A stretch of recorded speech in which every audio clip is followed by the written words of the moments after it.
everyone, and welcome back to the Introduction to Cultural Anthropology. In this unit of the course, we're going to talk about kinship and family. So, what is kinship? Kinship is an anthropological term that describes human relationships predicated on cultural ideas and practices of shared origins, marriage, parenthood, and procreation. In anthropology, when we talk about relationships of people's group of origin or ancestors or their successors, that's when we talk about descent groups. And when we talk about kinship relations with humans who are connected through relationships of marriage or partnership, think about your siblings, spouses, parents, for example. The anthropological term that describes the connection between these groups of people is affinity. So descent and affinity. Affinity, think about it as a lateral connection, and descent, think about it as the idea of a shared origin. People who are part of a kinship group often give cultural importance to the idea that they all share something bodily. They may have similar bodily features or share parts of their DNA or have common ancestors. And we're going to talk about that a little more in detail later in this lecture. But more broadly, kinship relations are always organized around and characterized by a set of mutual obligations amongst their members. Exchanges of gifts and foods and money and work and other things, and also affective relationships. And finally, kinship relations are organized in different classification systems, and there are different kinship categories that mark the distance and the relations between people within the kinship group. For example, think about the cultural kinship category of the spouse, a first cousin, a great-grand-uncle, or a sister-in-law. So the first question for you for this lecture is to take your pen and paper or type on your computer and write down two people who you consider to be the closest and your most distant relatives in your own kinship group. And describe what your kinship relation is with each of them. What are your expectations, your obligations, your mutual responsibilities? What are the things that you exchange with your closest relative and with your most distant relative? What is your affective bond? How has the relationship shaped over time? And what kinship term do you use to refer to each other? In talking with your friends, you may already have discovered that, for example, the way you refer to your siblings, spouse is different from the way they refer to their sibling spouse, and you might call your maternal uncle in a certain way and your paternal uncle might have a different term, and your friends in different languages in a different cultural context might use the same term for this relationship. So you probably already got a sense that kinship classification systems are really varied worldwide. And early anthropologists from about the 19th century to the 1960s were obsessed with the diversity of kinship classification systems worldwide. If you remember, Bronislaw Malinowski, the Polish ethnographer who went to the Trobriand Island and wrote on anthropological fieldwork method, had done master's work on kinship classification systems amongst Australian Aboriginals, and this was work that he had done as an armchair anthropologist just by reading library reports. Kinship was the kind of thing that anthropologists were expected to study, and it formed the core of what they were doing. And this obsession with kinship has to do with the fact that these early anthropologists believed that kinship was the natural and the most basic unit of human society. Kinship, they thought, was the answer to the question of why humans organize in social groups, and what kinds of groups and what kinds of rules shape those social connections and institutions. And until about the 1960s, kinship was seen as this universal category. Everyone has kinship, after all, and by kinship, in this period, anthropologists understood the social cultural understandings of biological facts. This was like the running paradigm in anthropology. You have these biological facts of reproduction, and then you have culturally variable interpretations of those facts. One is universal, and the other one is the cultural spin to it. And so, on the basis of these assumptions, anthropologists went out and documented kinship patterns, names, categories, and they charted how these classification systems corresponded to specific practices, beliefs, obligations, exchange relationships. They studied who could marry whom and what kind of things would be exchanged between. They studied various kinship terms and different ways that people would call this or that relationship, and they drew complicated kinship chart to represent these kinship systems. Now, in the 1960s, some of the fundamental assumptions about the study of kinship in anthropology came crashing down. For example, an anthropologist called David Schneider in 1968 penned a very strong critique of what he thought had been a big problem in the study of kinship in anthropology. All along, David Schneider wrote, as they went out and charted different kinship systems in different cultures of the world, Euro-American anthropologists had made a big mistake. They had projected their own cultural notion of kinship onto the societies which they studied. And in particular, the idea that kinship is a universal concept or universal relationship that takes different forms cross-culturally. And these forms can be charted and they can be compared, that there are different examples of the same thing. It's itself a particular Euro-American cultural notion. And so Schneider thought that we really first have to unpack the American or the Anglo-American notion of kinship as a cultural system first, to be able to see some of those underlying assumptions that anthropologists had taken with them as they went out and studied people in a non-Euro-American context. So American kinship in the 1960s, David Schneider wrote, is predicated on a fundamental assumption. The assumption that there is a separation between the facts of reproduction and the social meanings and legal codes that are attributed to them.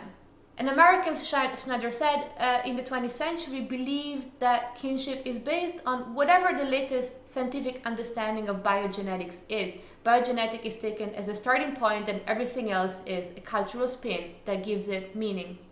And this was taken to be an objective, a natural fact, something that cannot be changed, and something that takes cultural importance over the legal and cultural notions of kinship and family that are superimposed on this supposedly unchanging material connection. And so in looking at kinship classification systems all over the world, anthropologists had been looking for the social relationships that corresponded to their own cultural categories of kinship. And Schneider thought that this was a problem and that the concept of kinship itself as a cross-cultural category should be abandoned. Others agreed with the critique, but also disagreed that we should abandon the study of kinship altogether. And they proposed different solutions. For example, a student of Schneider, an anthropologist called Janet Karsten, argued that it's really still worth to study how people define their own material and symbolic relationships with others, without taking it for granted that this might be formed on something that's similar to kind of a Euro-American understanding of kinship. And so Karsten proposed instead the idea of relatedness. What is relatedness? In Karsten's words, relatedness is a way of acting out and conceptualizing relationships between people. So instead of taking the relationship for granted, you study the ways in which people think a relationship is produced in both bodily and symbolic ways. This is what you might call a processual approach. It's about the process and not the structure. Instead of presuming that kinship exists and that the role of the anthropologist is to go out and chart it, instead, it presumes that people construe different ways of becoming materially and symbolically related to others. This is why it's a processual approach, it's about the process. And Karsten said that relatedness is not universal, and in fact, it can only be theorized by starting from local ontologies or local understandings of ways of being. Ontology means a theory about the nature of existence. In many cultural contexts, anthropologists found, in fact, ideas about shared substances were really fundamental to notions of relatedness. A few weeks ago, in this course, we talked about the Kuvad practice among Haurani indigenous people in Ecuador, for example. If you remember, Haurani talked about the babies being formed through a gradual substance transfer from equal parts from the father and the mother. And this substance transfer occurred over a long period of time throughout the pregnancy as well as in the weeks following the birth of the child. And practically this meant that the father and the mother of the child had to follow particular ritual restrictions so that their substance would go and build up the strength of the baby and wouldn't be dissipated. And one big takeaway from this kind of anthropological work into processes of relatedness was how fluid relatedness is. People, anthropologists found, make family relationships or make kinship relationships, however term you want to use, through material and symbolic practices, but they make and unmake them as easily.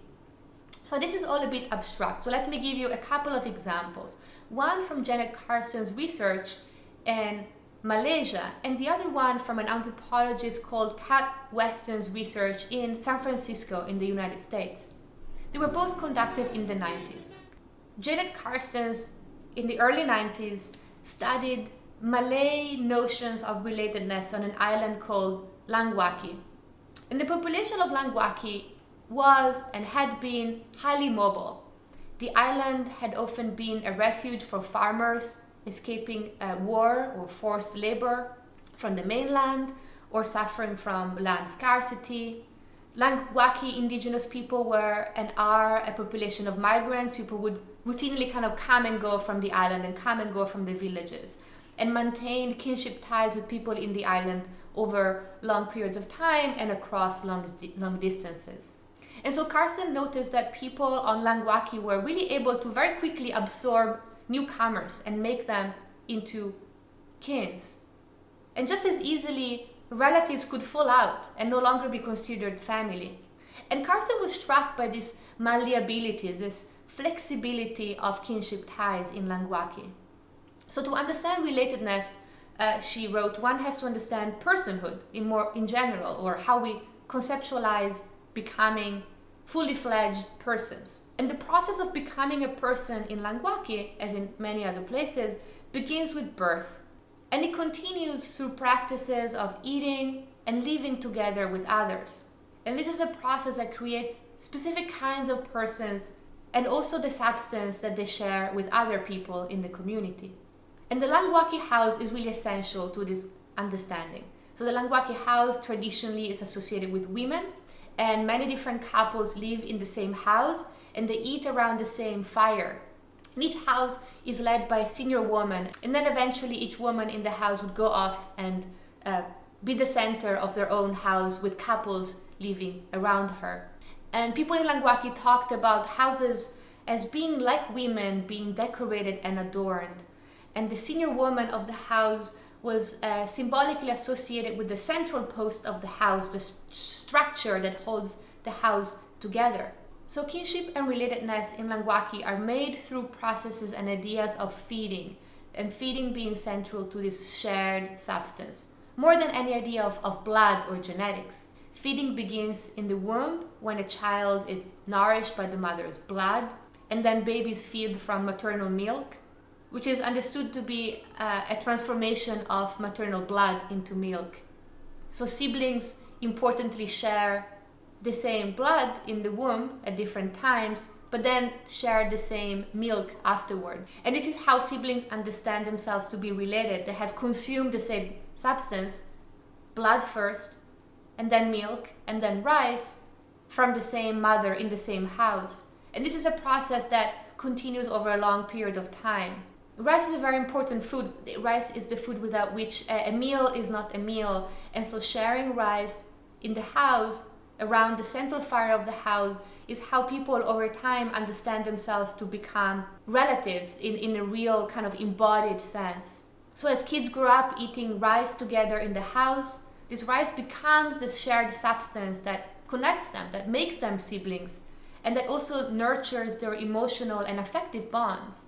And children are sometimes fostered in different houses different from their birthplace, and consuming shared rice makes them acquire some of the shared characteristics of the house and of the other people who live and eat together. But when people don't share milk and they don't share rice and they don't eat together over long periods of time, then they can lose kinship. They're no longer related. And so living and eating together is how people come to share substance and to understand themselves as being related. They're not born with blood, but blood is produced and transformed from the food that they eat together. So contrast that more flexible understanding of kinship with the notions of kinship that David Schneider was writing about in the United States in the 1960s, the cultural idea that blood is fixed, that blood is thicker than water, that kinship is innate and unchanging. So one of the ethnographic readings that you're doing for this unit is a study of kinship and family in the San Francisco gay community conducted in the 1990s by an anthropologist called Kath Weston. The ethnography is called Families We Choose. And the book opens with an ethnographic vignette or an ethnographic moment. Every week, Weston, the anthropologist, together with Weston's partner and their friend, had dinner. These dinners were very informal, and the three friends took turns cooking for each other.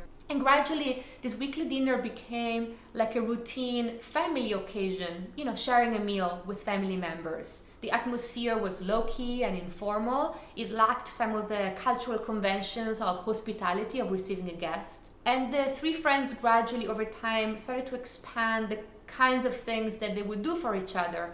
For example, they would pick up the mail from each other when one was away. They provided emotional support. They would go out for excursions. They would run errands. And initially, for a period of time, Weston conceptualized of this relationship as some kind of fictive kinship. And this is the term that anthropologists had used to describe certain relationships like the Godfather. It's a relationship modeled on real kinship and taking some of the symbolic elements, but only symbolically so. It is not exactly kinship. It's fictive, it's modeled on it, it's fake kinship. However, Weston reflected all kinship is fictional in a sense, after all. Weston writes based on anthropological research that had been conducted in the 80s and 90s about understandings of kinship in Euro-American context. Genes and blood appear as symbols implicated in one culturally specific way of demarcating and calculating relationships. And I would like to pause for a second on this, and I'd like to ask you to analyze this argument. So let me repeat it. Genes and blood appear as symbols implicated in one culturally specific way of demarcating and calculating relationships. So take some time to unpack what this argument is. What does it mean? And can you think of concrete examples where this is a useful descriptor of how you might think about kinship or ideas of kinship that you have encountered? Okay, back to San Francisco in the 1990s. Of course, the term pretend family had been used by conservative commentators in the United States to denigrate gay or queer family-making practices. And the idea that there is real kinship and fictive or fake kinship or pretend kinship or pretend family underscores a hierarchy in which biogenetic ties are considered to be more important and everything else modeled on it is considered to be fake or unreal or less authentic. So Weston ended up writing against this interpretation and instead analyzing gay kinship practices in San Francisco, including Weston's own family, as the outcome of specific historic transformations. So the community of people in San Francisco that Weston studied talked over and over again about the idea that love makes a family. And this idea that love makes a family shifted the idea of family making from a certain cultural idea of reproduction, heterosexual intercourse, and blood ties into an affective domain, one that brings friends, lovers, and children all together in a family community. And these chosen families created by gay, queer people in the Bay Area, Weston found, had in fact very fluid boundaries, and they could include people in intersecting circles of families. And Western's interlocutors insisted that family members are those who are, quote, there for you, the people you can count on. The people who will be there for you when your car is broken, they get you out of jail, they help you fix a flat tire, people who help you prepare meals, they can run errands for you, they can fix broken things, they can lend tools, they can lend clothes, they can share supplies, they can even lend money. And in fact, members of these chosen families pooled resources and split bills. But family making was not immediate. It took years of this kind of shared labor and shared mutual responsibilities, years of ongoing support for people to talk of themselves as being a family. And Western's interlocutors also talked a lot about their birth families, and this sometimes continued to be family, and sometimes were no longer considered to be family, and sometimes this was dependent on whether the birth family accepted the interlocutor's gay identity or not. So let us consider this interview as an example that Weston conducted with the person called Frank. In the interview that Weston recorded, Weston asked, "Why do you call certain people family?" So you see, Weston here is trying to get a kind of a local theory of family making, a local theory of kinship, by asking, why is it that some people are family to you? So then Frank answers, "Some of my friends I've known for 15 years. You get attached. You stay in one place long enough. You go through seasons and years together. It's like they're part of you, you're part of them. You have fights, you get over them. It's just unconditional love coming through to people that you didn't grow up with." So I'd like you to pause for a second and unpack these interviews. What are some of the theories of kinship and family that you can extrapolate from what Frank is talking about? And the second part of my question is, how does kinship operate in your own context? What makes you understand people around you as being family or not? How do you draw that distinction? And what are the practices that have been ongoing through time that make someone you consider to be your relative or not? And have you experienced people falling in and out of your kinship group at all over the course of your life? So I want to take a step back and focus on some of the key takeaways from this lecture. The topic of kinship in anthropology is really complex and a lot has been written on it. So I'm just providing you with a very simple overview, and a starting point for us to explore more together. You can agree or disagree on whether kinship is a useful concept or not. But historically, anthropologists have projected their own cultural notion of kinship into other cultural concepts. So this is what you should take from this discussion. The second takeaway is that biogenetic understandings of kinship are also culturally mediated and interpreted, and they shouldn't be taken as an unquestioned or natural starting point. And in fact, anthropologists have studied this as cultural practices in their own right. So there have been ethnographic studies of DNA ancestry mapping and IVF and surrogate pregnancy and hospital birth practices.